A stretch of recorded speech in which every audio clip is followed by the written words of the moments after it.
तो मैथ से डरने वाले बच्चों ध्यान दें कि मैथ उतना भी भारी नहीं है कि आप लोग नहीं बना सकते हैं। केवल कलम है और कलम से आप और थोड़ा सा अपना दिमाग लगाना है और सारा मैथ जो है, जितना कोई भी मैथ हो आप यूँ चुटकी बजा के बना सकते हैं। बस आप मेरे साथ जुड़े रहिए और देखिए आगे मैं कैसे आपको एकदम पॉइंट पॉइंट समझाता हूँ। और आज हम ब्रीथ से क्वेश्चन आपको बताएंगे और ब्रीथ से क्वेश्चन आप लोगों को डाउट क्लियर कर देंगे हम। और कोई भी क्वेश्चन आएगा आप यूँ चुटकी बजा के बना सकते हैं। तो चलिए मेरे साथ जुड़े रहिए, आगे चलते हैं। अब तो हेलो दोस्तों, हम जुड़ चुके हैं मैथ से डरना मना है यूट्यूब चैनल पर। तो हम लोग आज पढ़ेंगे ब्रीथ।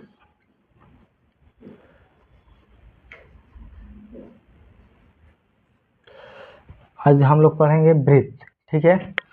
तो ब्रीथ के बारे में हम पहले जानेंगे कि ब्रीथ होता क्या है। और ब्रीथ जब तक किसी के बारे में जानेंगे नहीं तो उसको समझ नहीं पाएंगे हम। तो पहले इसको समझते हैं। ब्रीथ का मतलब क्या होता है? गोल। जिसे गोल में क्या लेते हैं? ये गोल, पूरा ये गोल, सॉरी तो ब्रीथ क्या होता है? गोल होता है। जैसे गोल में हम लोग एग्जांपल में ले लेते हैं क्या, कि जैसे कि चक्का हो गया, गाड़ी का चक्का हो गया। हम लोग किसान के बैलगाड़ी होता है, उस बैलगाड़ी का पहिया ले लेते हैं और पहिए में क्या होता है? केंद्र होता है, ठीक है। केंद्र भी होता है इसमें। तो अब देखते हैं। तो चक्का हो गया, हम लोग का रोटी हो गया, ऐसे बहुत सारे एग्जाम्पल आपको मिल जाएंगे। रोड पर जो सर्कल बनता है वो भी क्या होता है? इसको इंग्लिश में सर्कल बोलते हैं, ठीक है। ब्रीथ को इंग्लिश में सर्कल बोलते हैं। और ये सर्कल हमें रोड पर मिलते हैं। सभी लोग बोलते हैं सर्कल के पास। वही सर्कल क्या होता है? गोल होता है। इसी को क्या बोलते हैं हम लोग? सर्कल बोलते हैं या ब्रीथ बोलते हैं हिंदी में। तो देखते हैं इसके बारे में। अब हम जानेंगे कि क्या क्या इसमें होता है। तो ये तो गोल होता है, ये मालूम हो गया। और इसके बीच में एक केंद्र बिंदु होता है, ठीक है, जिसे ओ से हम सूचित कर देते हैं। और इसमें एक केंद्र हो गया, ये बाहर जो हो गया सर्कल लाइन, इसको हम लोग बोलते हैं परिधि। क्या बोलते हैं? परिधि बोलते हैं, ठीक है। इसको सी से सूचित करते हैं। और इसमें और क्या होता है? यहाँ से यहाँ तक आ गया, इसको क्या बोलते हैं हम लोग? त्रिज्या बोलते हैं। क्या बोलते हैं? त्रिज्या। इसको किस चीज से सूचित करते हैं? आर से, ठीक है। और इसमें क्या होता है? त्रिज्या हो गया, परिधि हो गया, केंद्र हो गया, और इसके बाद क्या होता है? व्यास, ठीक है। तो यहाँ इस लाइन से इस लाइन पर हम पहुँच जाएंगे तो इसको क्या बोलते हैं हम लोग? व्यास। एक और चीज़ बता दूं कि सभी लोग को डाउट होता है। व्यास को हम लोग डी से सूचित करते हैं, डायमीटर बोलते हैं। और त्रिज्या को रेडियंस बोलते हैं। तो एक सभी लोग को एक डाउट रहता है क्या, कि व्यास जो है हम लोग एक ही लाइन पर खींच सकते हैं या अदर लाइन पर भी, ठीक है। हाँ, तो हम लोग डाउट क्लियर कर देते हैं। हम किसी भी लाइन से इस लाइन में कहीं से भी खींच देंगे, यहाँ से यहाँ, तो ये क्या होगा? उसको हम व्यास बोलते हैं, ठीक है। और त्रिज्या कहीं से भी हम कहीं ले सकते हैं। और ये वाला हटा देते हैं यहाँ से, तो यहाँ से ये क्या हो गया? त्रिज्या हो गया। ये क्या हो गया? इधर त्रिज्या हो गया। किसी को भी हम उसके आधा लेंगे केंद्र से, और ये रेखा से, परिधि से जो मिलाएंगे रेखा, उसको हम क्या बोलते हैं? त्रिज्या।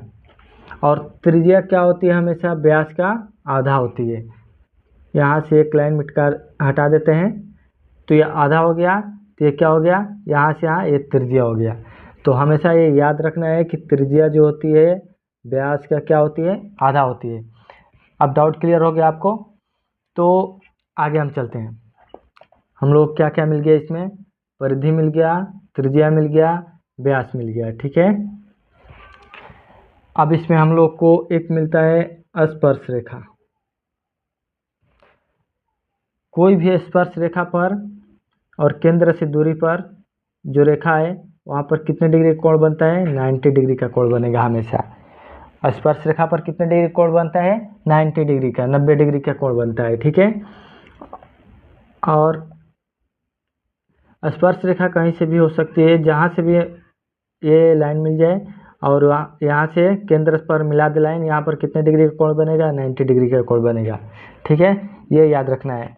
अब आगे चलते हैं, इसके बारे में हम लोग अब पढ़ेंगे कि इसकी परिधि कैसे ज्ञात करते हैं, त्रिज्या कैसे ज्ञात करते हैं और व्यास कैसे ज्ञात करते हैं, इसके फार्मूले से चलेंगे। तो हम लोग एक वृत्त बना दिए और वृत्त में एक केंद्र दे दिए, इसका नाम O लिख दिए। और हम लोग पहले परिधि को देख लेते हैं। परिधि जो होता है बाहर बार होता है, इसको C से सूचित करते हैं। और परिधि बराबर होता है 2πr, ठीक है। और r मालूम है हमें क्या होता है, केंद्र से इस रेखा पर परिधि पर कहीं पर भी हम मिला देंगे वो क्या होता है, त्रिज्या होता है, और ठीक है। और व्यास क्या होता है, इसके दोगुना होता है। तो हम लोग यहाँ से एक फार्मूला रेडी कर सकते हैं कि r बराबर क्या हो जाएगा, r बराबर क्या होगा, d/2, यानी जो d त्रिज्या होता है व्यास का क्या होता है, आधा होता है। और एक फार्मूला यहाँ से हम बना सकते हैं क्या, और यहाँ से हम क्रॉस मल्टीप्लाई करेंगे तो क्या हो जाएगा, d बराबर क्या हो जाएगा, 2 में r से करेंगे तो क्या हो जाएगा, 2r होगा। यानी कि d बराबर क्या होता है, 2r होता है। हमें जहाँ जिसका ज़रूरत पड़े उस फार्मूले का यूज़ कर सकते हैं क्वेश्चन में। एक फार्मूला क्या हुआ, r बराबर d/2, और दूसरा क्या हो गया, d बराबर 2r हो गया। यानी कि d किसके बराबर होता है, त्रिज्या के दोगुना करेंगे तो d होगा, व्यास होगा, और त्रिज्या को आधा करेंगे तो क्या होगा, सॉरी व्यास को आधा करेंगे तो क्या होगा, त्रिज्या होगा। इसका दोनों फार्मूला मिल गया हमको। एक होता है क्या होता है, पूरा इसका क्षेत्रफल। तो क्षेत्रफल में क्या होता है, क्षेत्रफल का होता है वृत्त का क्षेत्रफल। वृत्त के क्षेत्रफल क्या होता है, πr²। तो हाँ ये तो हो गया πr², लेकिन पाई का मान क्या होता है, पाई का मान क्या होता है, तो हम यहाँ पर लिख देते हैं, पाई का मान होता है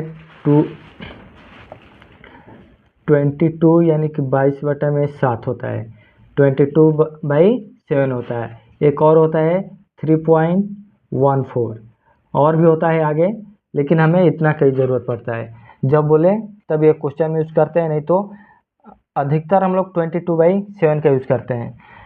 तो देखते हैं आगे, इस पर क्वेश्चन बनाएंगे ताकि आप लोगों को जो भी फार्मूला मिला है इस फार्मूले पर कोई भी क्वेश्चन बना सकें। हम फार्मूला जो भी मिला है इस पर क्वेश्चन बना के हम लोग ये फार्मूला लिख ले ताकि हम आगे क्वेश्चन बना सकें। तो चलिए ठीक है, तो एक क्वेश्चन लिख दिए आपको आपके सामने, और इस क्वेश्चन को हम बनाएंगे। इसमें क्या दिया हुआ है कि एक वृत्त की त्रिज्या 7 सेंटीमीटर है। तो वृत्त का क्षेत्रफल, वृत्त का परिधि क्या होगा, वृत्त का व्यास क्या होगा, ये तीनों का ज्ञात करना है। तो हमें ऑलरेडी क्या दिया हुआ है, हमें इसमें से कोई भी एक चीज़ दिया रहेगा। तो इसमें क्या दिया हुआ है, त्रिज्या दिया हुआ है। त्रिज्या कितना है, 7 है, ठीक है। हम लोग का त्रिज्या कितना है, 7 दिया हुआ है। तो अब देखते हैं 7 दिया हुआ है, तो हम लोगों को पहले क्या ज्ञात करना है, व्यास ज्ञात करना है। तो हम लोग एक फार्मूला क्या लिखे थे कि r बराबर क्या होता है, आर बराबर क्या होता है, ओह सॉरी, हम लोग क्या ज्ञात करना है, व्यास ज्ञात करना है। तो व्यास बराबर क्या होता है, डी बराबर क्या होता है, व्यास बराबर क्या फार्मूला होता है,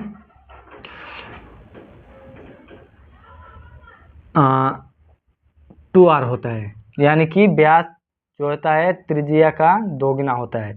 तो त्रिज्या कितना दिया हुआ है, 7 दिया है, तो 2 इंटू क्या हो जाएगा, 7 हो जाएगा। यानी कि 7 टू जा कितना हो जाएगा, 14 हो जाएगा। यानी कि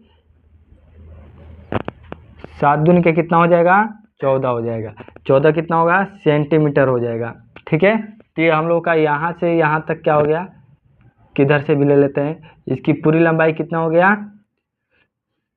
14 सेंटीमीटर हो गया। ठीक है, और उसके बाद क्या है, परिधि।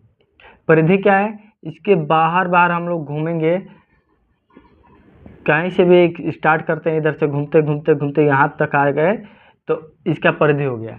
तो ये परिधि बराबर क्या होगा, तो परिधि का हम लोग फार्मूला क्या लिखे थे, परिधि का फार्मूला क्या लिखे थे,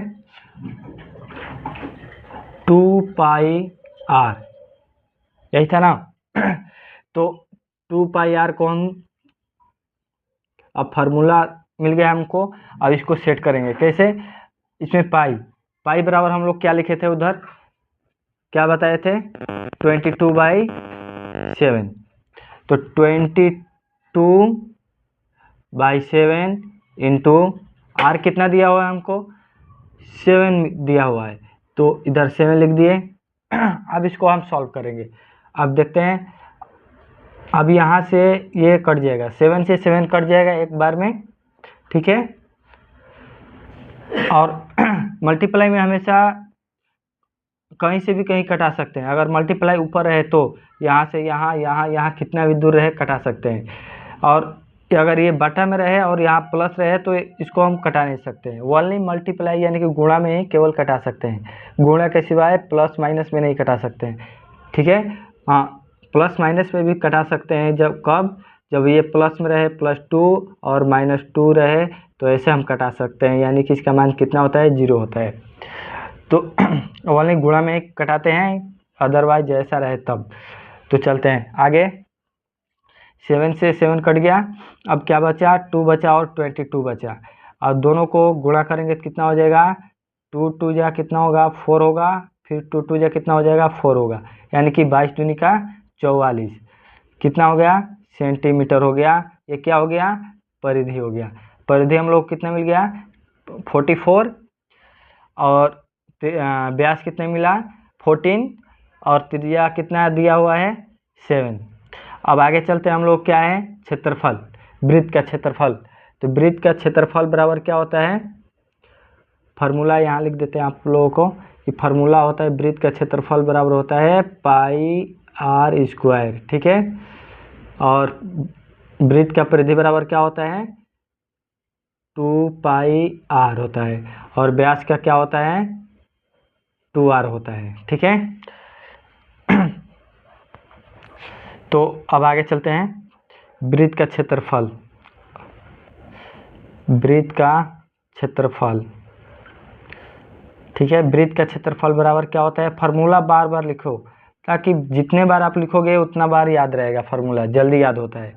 तो फार्मूला हमेशा आप लिखते रहो, ताकि आपको ही फायदा होगा, ताकि कोई भी क्वेश्चन आए तो फार्मूला याद रहेगा, तभी कोई भी क्वेश्चन बनेगा। ऐसा वृत्त का हो चाहे कोई भी मैथमेटिक्स का हो, जब तक फार्मूला नहीं है आपके पास, क्वेश्चन नहीं बन सकता।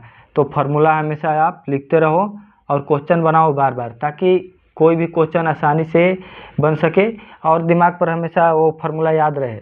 जितना आप बार बनाएंगे आप भूल नहीं पाओगे, इसलिए हमेशा इसको बनाते रहो। कोई भी मैथ का क्वेश्चन हो, बार बार उसको प्रैक्टिस करते रहो, ताकि वो जल्दी आपको याद हो जाए। फार्मूला याद करने की ज़रूरत नहीं है, क्वेश्चन बनाइए आप ओनली। क्वेश्चन बनाने से फार्मूला ऑटोमेटिक याद हो जाता है।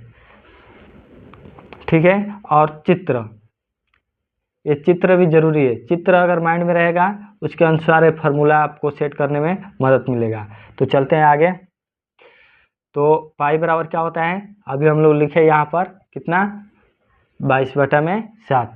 तो यहाँ 22/7 लिख दिए, और आर का मान कितना दिया हुआ है 7, यानी कि 7 × 7, तो 7 से 7 कट गया, कितना बचा। अभी क्रॉस मल्टीप्लाई मैं बोला ना, कहीं से गुणा में कहीं भी हम कटा सकते हैं। हाँ, एक और, स्क्वायर का मतलब क्या होता है, स्क्वायर का मतलब होता है कि r × r 2 बार। तो वही हम लोग क्या किए, जितना स्क्वायर रहेगा, स्क्वायर रहे, क्यू रहे या 4 रहे 5 रहे, उतना बार हम लोग उसको गुणा करेंगे। इसका मतलब पावर का मतलब ये होता है। तो हम लोग लिख दिए। तो अब देखते हैं आगे। 7 × 2 = 4 14 और 7 × 2 = 14, एक कितना हो गया 15 हो गया, यानी कि 154 सेंटीमीटर स्क्वायर। ये क्षेत्रफल हमेशा स्क्वायर में लिखते हैं, ठीक है। तो ये हम लोगों का क्या हो गया, क्षेत्रफल हो गया 154 सेंटीमीटर स्क्वायर। तो आप लोगों को कोई भी डाउट हो तो कमेंट करें,